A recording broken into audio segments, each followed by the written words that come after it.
4월 28일 수요일 김유정의 톡톡 도간입니다. 포항시 곳곳에 도시 재생 사업이 추진되고 있는데요. 쇠퇴한 옛 도심에 새로운 활력을 넣기 위해서는 주민들의 자발적인 참여가 중요한데 주민 대다수가 고령층인 신흥동에서는 맞춤형 특화 교육으로 신흥동 거주 할머니들의 녹취록을 바탕으로 시쓰기와 그림 그리기, 노래 가사 만들기 등이 진행됐다고 합니다.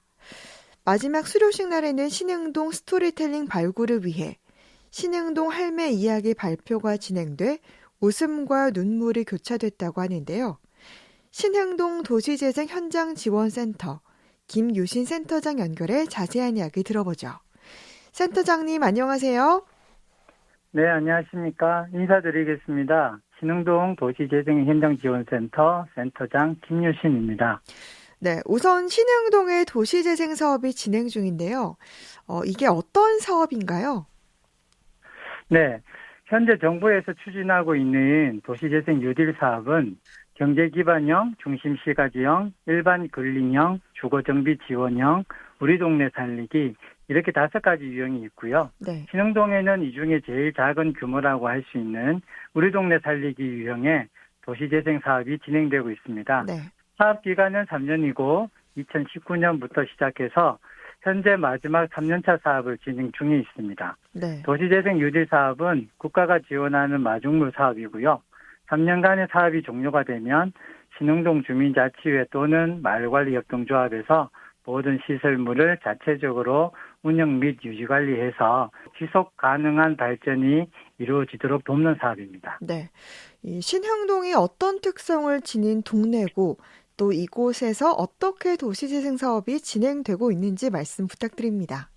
네, 현재 신흥동 도시재생 사업 구간은 서산터널에서 용흥동 입구 철도 건널목까지 약 4만 8천 제곱미터이며 네. 250가구를 대상으로 하고 있습니다. 마을을 가로질러 구 포항철길이 지나가고 있고요. 여러분은 생소하시겠지만 서산터널 옆에 비상대피용 방공호가 있는 동네입니다. 좀 신기하죠? 네. 그리고 작은 골목들이 오목조목 어우러져 있는 정감 있고 다소곳한 동네입니다. 국가에서 도시재생 사업지를 선발하고자 할 때는 인구 감소, 인구의 고령화, 노후주택, 경제적 쇠퇴 등 몇 가지 지표들이 있는데요. 신흥동이 바로 이러한 요건들을 충족하는 동네입니다. 중앙동 구도심 인근에 위치하지만 상대적으로 주거 여건이 많이 노후화되고 각종 공공편의시설들이 전무한 동네입니다. 네. 현재 포항시 그린웨이 사업과 연계하여 신흥동 철길을 정비하고 있고요.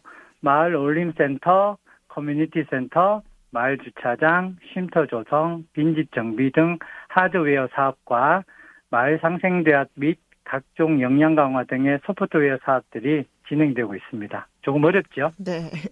네. 이 도시재생을 위해서는 무엇보다 이제 주민들의 자발적인 참여가 중요한데요. 이곳 주민들 대다수가 노령층이라고요. 네, 맞습니다. 인구의 노령화 문제는 국가적인 문제이면서도 전국적으로 구도심 인근 주거 밀집 지역에서 심각하게 일어나는 현상입니다. 네. 신흥동 역시 거주 인원 450여 명 중에 65세 이상 노령 인구가 70% 정도 됩니다. 그래서 주민들의 역량을 발굴하는 데 많은 어려움이 있습니다. 조금 더 쉽게 말씀드리면 주거 환경이 열악하니 자녀들이 거주하지 않고요. 따라서 출산이 없는 거죠. 네. 그러니까 오래전에 태어나 신흥동에서 인생을 보낸 어르신들이 삶의 터전을 지키는 정도라고야 할까요? 네. 그래서 이제 어르신들을 위한 맞춤형 특화 교육이 진행된 거군요. 네. 앞에서 언급한 소프트웨어 사업 중에 신흥마을 상생대학의 한 분야로 진행되었습니다. 네. 작년 올해 코로나로 인해 도시재생 사업이 많이 위축이 되었고요. 특히 대면 행사나 모임에 많은 제약이 있었습니다. 이번 교육은 2021년도 공식적인 첫 교육이었고요. 네. 정부의 방역 수칙을 준수하면서 최소의 인원으로 진행하였습니다. 그동안 답답하던 어르신들이 모처럼 여러 가지 프로그램을 공유하고 나누고 작업하면서 심리치료, 치매 예방, 주민 참여 등 일석삼조의 효과를 거두는 교육이었습니다. 네. 이 교육 프로그램은 어떻게 진행됐는지 말씀해 주시죠. 이번 프로그램은 마을 활동가들과 더불어 기획을 하였고 포항에 소재하는 창의놀이문화연구소와 함께 진행하였습니다. 신청자는 많았지만 11분의 어르신만 모시고 총 6회에 걸쳐서 오리엔테이션, 희망 나누기, 꽃을 선물할게, 1인 1컵 운동, 시쓰기, 액자 만들고 신앙송하기 순으로 교육이 진행되었습니다. 네. 이 마지막 수료식 날에는 이제 신흥동 할매 이야기 발표도 있었다는데 이게 웃고 울리는 이런 내용이었다는데 어떤 내용이었습니까? 저희 센터에서 이번 교육을 통해 신흥동 스토리 발굴이라는 소기의 목적을 담았고요. 네. 이와 연계하여서 프로그램을 진행하였습니다. 계속 대화를 유도하고 녹취를 하면서 과거 신흥동의 기억뿐만 아니라 개개인 삶의 소중한 추억들을 좀 드러내고자 의도하였습니다.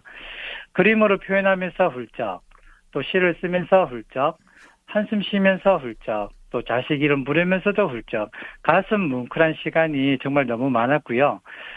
글 적는 게 편하진 않으셔서 떨리는 손으로 강사와 함께 한 글자 한 글자 이렇게 적어 나가는 모습을 보고 센터 직원들과 진행자들 모두 감동을 받았습니다. 네.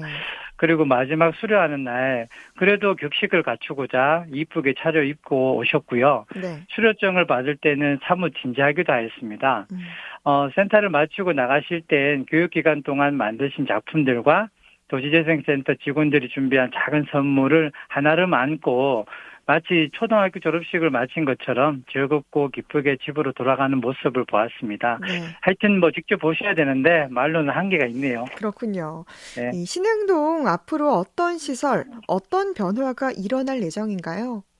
네, 도시재생 사업이 완료가 되면 생활 SOC가 확충이 되고 주거 환경이 좀 훨씬 좋아지겠죠. 카페를 만들고 골목길과 담장을 정비하고 나면 가족들이나 외지인들이 마을 카페에서 차를 사서 마시면서 골목길을 거닐고 벽화를 보고 사진을 찍으면서 행복해 할 겁니다. 네. 또 어울림센터를 짓고 나면 또 어르신들을 위한 다양한 시니어 프로그램들이 진행되면서 건강이나 교양 부분에 많은 도움을 줄 수 있고요. 또 더욱 중요한 것은 도시재생 사업 기간에 주민들의 역량이 한층 업그레이드되고 또 마을관리협동조합을 이끌어가면서 스스로 참여하고 스스로 마을을 가꾸고 지키는 신흥동이 될 거라고 확신합니다. 네. 끝으로 신흥동 도시재생 사업 성공을 위해 어떤 노력이 필요하다고 보시는지 또 어떤 계획과 바람 갖고 계신지 말씀 부탁드립니다.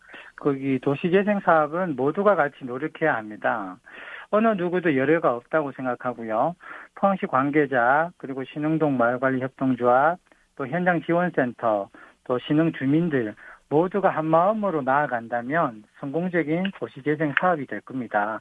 그러면 결과적으로 우리들의 작은 노력으로 신흥동이 포항에서 제일 살기 좋은 1등 마을이 될 수 있기를 꿈꿔봅니다. 네. 앞으로 새로워질 신흥동을 기대해 봅니다. 신흥동 도시재생 현장 지원센터 김유신 센터장과 이야기 나눴습니다. 말씀 고맙습니다. 네, 감사합니다.